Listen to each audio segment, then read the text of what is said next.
Uy, galing ah. Mukhang nabudol na naman tayo. Let's go!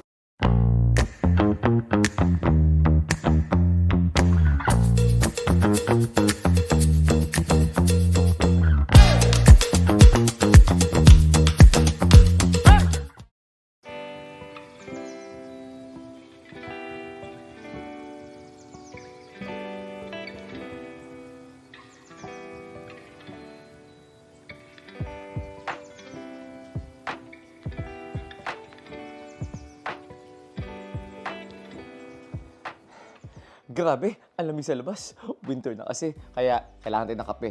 Anyways, kakabudo na naman sa akin ni DJI. This is the Osmo Pocket 3. Kinuha ko pala is yung Creator Combo para kumpleto na, wala ka nang isipin pa. And here are the 10 reasons why nabudol ako at hopefully, mabudol ko din kayo. Mas maganda na ngayon ang bagong design ni Osmo Pocket 3. Mas malaki na siya kaysa sa dating Osmo Pocket 2. At the same time, malaki na yung screen niya. Dati kasi ang liit ng screen kaya hindi mo masyado makita yung sarili mo.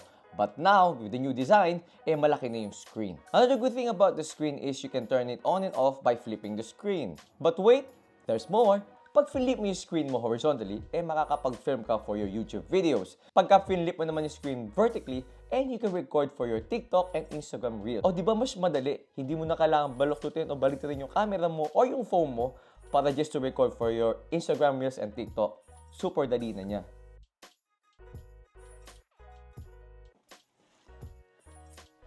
Thanks to the new 1-inch sensor ng camera na to, expect mo talaga na magiging maganda at malinaw ang mga videos na makukuha mo. This camera shoots from 1080p, 2K, and up to 4K.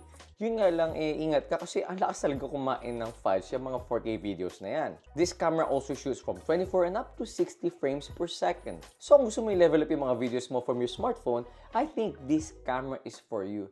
Kasi halos magsilaki lang sila, pero mas malaki ang sensor ng camera na to. Pag mas malaki ang sensor, ibig sabihin mas malinaw at mas maganda ang quality ng mga videos na makukuha mo.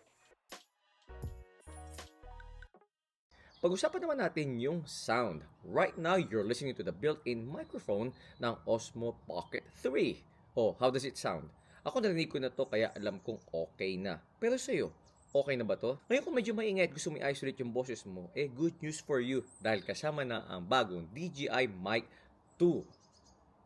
Ngayon, kailangan mo lang gawin dito is i-on para makakuha ng magandang sound. Now na nauna natin tong DJI Mic 2, I'm very sure na medyo maganda na ang sound quality natin. Medyo tumahimik na yung paligid at saka na-isolate na yung boses ko. O di ba, pwede ka nang kumanta ng Christmas carols mo. Hindi ako kakanta. Pwede naman sa field of view, okay na okay to for vlogging. This is about 20mm. So para sa akin, okay na okay yan. Pero kung medyo nasisikipan ka dito, gusto mo pa mas wide, all you have to do is put on the wide lens adapter at magiging wider na siya. About 15mm. Try natin. Oh, ayan, di ba? Mas wide na siya. Ang problema lang dito minsan, lalo na kung merong lines around the frame, medyo bumabaluktot siya. Pero kung di ka naman bother doon, okay na okay to. Lalo na sa mga scenarios na kailangan mo pakita yung paligid mo. Pero for now, happy na ako dito. Imagine mo to, nag-film ka or nagvo-vlog ka, tapos biglang nalobat yung camera mo. Tapos wala kang ma-chargean. O diba, bad trip, yun ang pinakamahirap sa lahat. Good thing about this camera, may kasama na siyang battery handle. Isipin mo na itong battery handle na to is parang power bank. Every time na lobat ka, isaksak mo lang sa camera mo at mag-charge na siya. At hindi lang yan, kung malaki yung kamay mo at medyo nahihirapan ka i-grip tong camera, isaksak mo lang to, ma-extend na yung handle.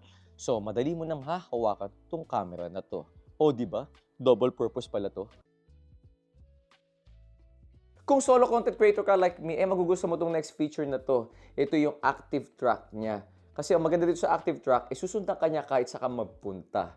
Pangalawa, sisiguraduhin niya na nasa tamang frame ka. Kung gusto mo nasa gitna ka o nasa gilid ka, iset mo lang siya at doon ka niya ilalagay. Napakadali lang nito. I-tap and press mo lang yung face mo at doon, yun na, susundan ka na niya. Super easy, super dali. Talaga pinapadali ni DJI itong buhay natin, ha? Another cool thing about this camera is the product showcase. Ang dali lang gawin ito. All you have to do is put the product in front of you at dun siya magfo-focus. Pag gusto mo naman bumalik sa yung focus, tanggalin mo lang siya at babalik sa iyo yung focus. O, di ba? One of the reasons sa tingin ko kung bakit very popular tong camera na to is because of its low light capabilities. Again, thanks to the 1-inch sensor, talagang asahan mo na magiging malinaw at maganda yung mga videos mo. Lalo na ngayong Pasko, di ba? Ang daming Christmas decor, ang daming Christmas lights, ang sarap talaga nilang kunan. Kaya next time kung nagdadalawang isip ka na baka hindi maging malinaw yung mga videos mo dahil madilim, with this camera, siguradong magiging malinaw yung mga videos mo. Kung medyo mahihain ka at ayaw mo na attention sa'yo, saktong-sakto tong camera na to. Tapos siguro sa form factor niya dahil maliit siya at saka medyo iba itsura niya, talaga hindi ka napapansin. Sa tingin ko nga, ibang tao hindi nila alam kung ano yung hawak mo Camera ba yan? Tripod ba yan? So talagang hindi ka talaga papansinin. Hindi katulad ng mga phone or DSLR, talagang takaw atensyon. Pag inangat mo, titingin ng agad yung mga tao, di ba? But with this camera, isipin mo na lang para kang ninja. Hindi ka talaga masyado mapapansin. Dahil gimbal tong camera na to, asahan mo na magiging stable yung mga shots mo. Hindi katulad ng ibang camera, kailangan po bumili ng extra gimbal. Yung ibang mga camera naman, gumagamit ng optical stabilization, ang problema naman, kinakrap niya. Dito walang crop. Kung ano yung nakikita mo, yun na yun. Kaya kung gusto mo ng mga stable shots, sakto to. Ayan. Yan ang mga rason ko bakit ako nabudol ni DJI.